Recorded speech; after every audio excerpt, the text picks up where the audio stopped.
సిద్దిపేట జిల్లా చిన్నకోడూరు మండల కేంద్రంలోని రంగనాయక సాగర్ నీరు విడుదల. ఈ సందర్భంగా దేవాదాయ శాఖ మంత్రి కొండా సురేఖ మాట్లాడుతూ రైతు ప్రయోజనాల కోసమే నీరు విడుదల చేశామని అన్నారు.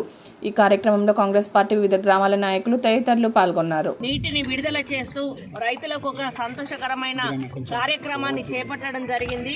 మరి ఇది ఈ సాగర్ సామర్థ్యం 3 టీఎంసీలు, ప్రస్తుతం ఉన్న నీటి నిల్వ 2.44 టీఎంసీలు, ప్యాకేజీ నెంబర్ వచ్చేసి 11, ఎడమ కాలువ పొడవు వచ్చేసి 21.72 కిలోమీటర్లు, ఆయకట్టు 70,000 ఎకరాలు, కాల్వ సామర్థ్యం వచ్చేసి 512 క్యూసెక్స్, కుడి కాలువ పొడవు వచ్చేసి 23.85 కిలోమీటర్లు, ఆయకట్టు వచ్చేసి 40,000 ఎకరాలు, కాలువ సామర్థ్యం వచ్చేసి 3.9 క్యూసెక్కులు. ప్రస్తుతం ఎడమ కాలువ ద్వారా నేను నీటిని విడుదల చేయడం జరిగింది. ప్రయోజనం పొందే జిల్లాలు సిద్దిపేట మరియు రాజన్న సిరిసిల్ల జిల్లాలు. దీని పరిధిలో పూర్తి ఆయకట్టు 1,10,000 ఎకరాలకు ఆయకట్టు అసలు రావాలి.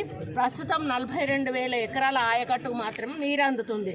ప్రయోజనం పొందే నియోజకవర్గాలు ఏవైతే ఉన్నాయో సిద్దిపేట, రాజన్న సిరిసిల్ల, హుస్నాబాదు, మానకొండూరు, జనగామ 10 మండలాలు, 84 గ్రామాలు ఈ నీటి వల్ల లబ్ధి పొందుతూ ఉన్నాయి. ఈ నీటి విడుదలతో 166 చెక్ డ్యాములు కూడా నింపబడతాయి.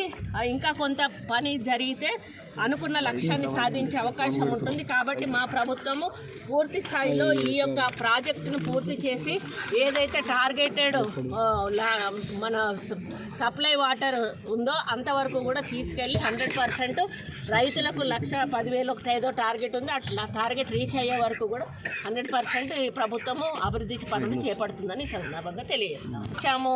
మేము అక్కడ సిద్దిపేట అంటే అక్కడ ఉన్నటువంటి ఎమ్మెల్యే గారు దాన్ని క్రియేట్ చేశారు. గతంలో ఆయన ఎంపీగా ఉన్నారు. ఆయన ఎంపీగా ఉన్నప్పుడు ఎమ్మెల్యేగా దుబ్బాక ఎమ్మెల్యేగా రఘునందన్ రావు గారు ఉన్నారు. ఎన్నడూ రఘునందన్ రావు గారిని వాళ్ళు ఆహ్వానించలేదు. ఈవెన్ సిద్దిపేటలో కానీ వేరే జిల్లాల్లో కూడా అప్పుడు గెలిచినటువంటి ఎమ్మెల్యేలు మాత్రమే వాళ్ళు ఎమ్మెల్యేలను పక్కన పెట్టి టీఆర్ఎస్ ఇన్ఛార్జీలు మాత్రమే పనులు నడిపించుకున్నారు. ఇప్పుడు వాళ్ళ వరకు వచ్చే వరకు మాకు ప్రోటోకాల్ అని మాట్లాడుతుంటే నేను అదే చెప్పాను. ఎవరు ప్రోటోకాల్ ఉన్నా మీరు అప్పుడు నడిపించుకున్నారు. మా వాడు వచ్చి కూర్చుంటాడు. ఎమ్మెల్యే మీరే ఉంటారు. ఎమ్మెల్యే మా వాడైతే కాడు. ఇన్ఛార్జ్గానే మేము పిలుస్తాం, కానీ జనం కూడా ఆయన ఎమ్మెల్యే అని పిలవారు కదా. అందుకని సర్దుకుపోవడం మంచిది. ఇది ప్రతిసారి కంటిన్యూ అవ్వడం కరెక్ట్ కాదు అనేది చెప్పాను. వారు కూడా కొంత ఆలోచించారు. లాస్ట్ వరకు ఆయనకు అర్థమైపోయి సహకరించారు. ఇక ముందు ఇబ్బంది జరగకుండా చూసుకోవాలని కూడా వారిని కోరడం జరిగింది.